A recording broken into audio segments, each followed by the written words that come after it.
Nigerians have been waiting for the ministerial list of the current administration to be out. And like you can see, shockingly to most Nigerians, it happened that one of the councils to our president, Tinubu, and the election tribunal made this list.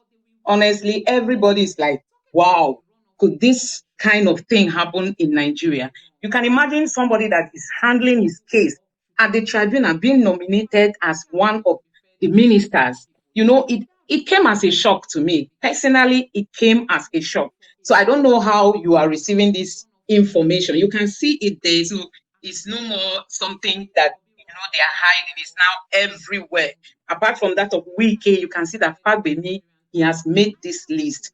And I don't know. Let me just allow Dr. Tel come in here and talk more about this, because for me, it's really shocking.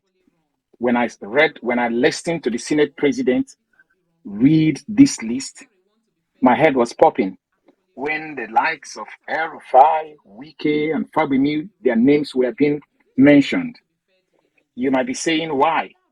Well, the fact is, my mind got thinking even wider than you can imagine. These people are very, very, very strategic. It's just that, unfortunately, their strategy is not a strategy for the good of Nigeria. It's a strategy for themselves. It's a strategy that benefits them and their cronies. It's not a strategy to benefit Nigeria. And how do I mean? Let me connect this list with the presidency of Buhari. You know that almost all the head of the security agencies, the military, the army, the air force, the chief of defense staff, and all the other including even the customs and co, all of them were relieved of their duties, of their posts when this new government came. But DSS Director General was not relieved. And you can see the havoc he's causing in our country so far. You can see how the DSS, under the directorship of Bichi, is so proud that they can even his boys can tear the uniform, the symbol of government of another federal government agency within the court premises. That's number one. Number two, when President Buhari was replacing the list of INEC commissioners who retired, you remember that the civil society went to court and even went to the Senate hearing to say some members of APC were in that list. Adamantly, they were confirmed by APC majority Senate. One of them I can remember is the commissioner in charge of, the person who is in charge of Imo State. And you can see how the election went. All those people that were planted, APC people that were planted as INEC commissioners, you see how they wrecked our presidential election. Fast forward to this now. When I saw this, especially when I heard about the name Lateef Fagbemi, my heart skipped. And I am like, what are we expecting? The president wants to pull the person who is, I think he is the head, the chief counsel of APC, because the other guy is his chief counsel of himself. So, but they're together because eventually their final address, APC and the presidential candidate of APC, they wrote and they submitted one final address. And this is a case we know that will get to the Supreme Court. Midway, he pulled out one of the chief counsel that is representing him in a presidential election petition tribunal that may disqualify him or remove him or annul the election. And he wants to make him a minister. What is going through your mind? Or is our mind thinking alike? Because something tells me that he is our potential Attorney General and Minister of Justice. Under his office, the National Judicial Council's budget will be passed. Under his office, you know what I mean?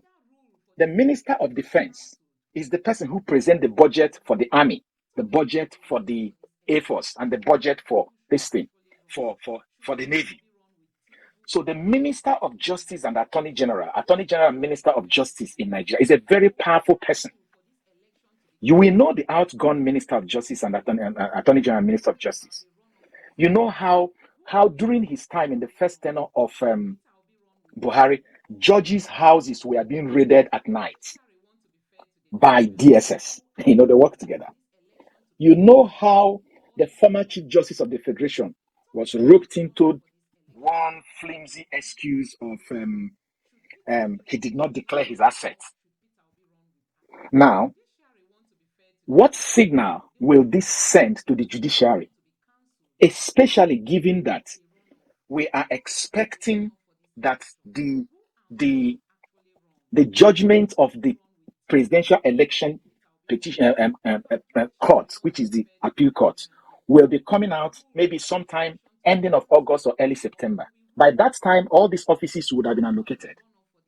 So what do we think that the Supreme Court judges, how confident do you think that they will have to administer when someone who was fighting to make sure that the commander-in-chief was not removed from power becomes Attorney General?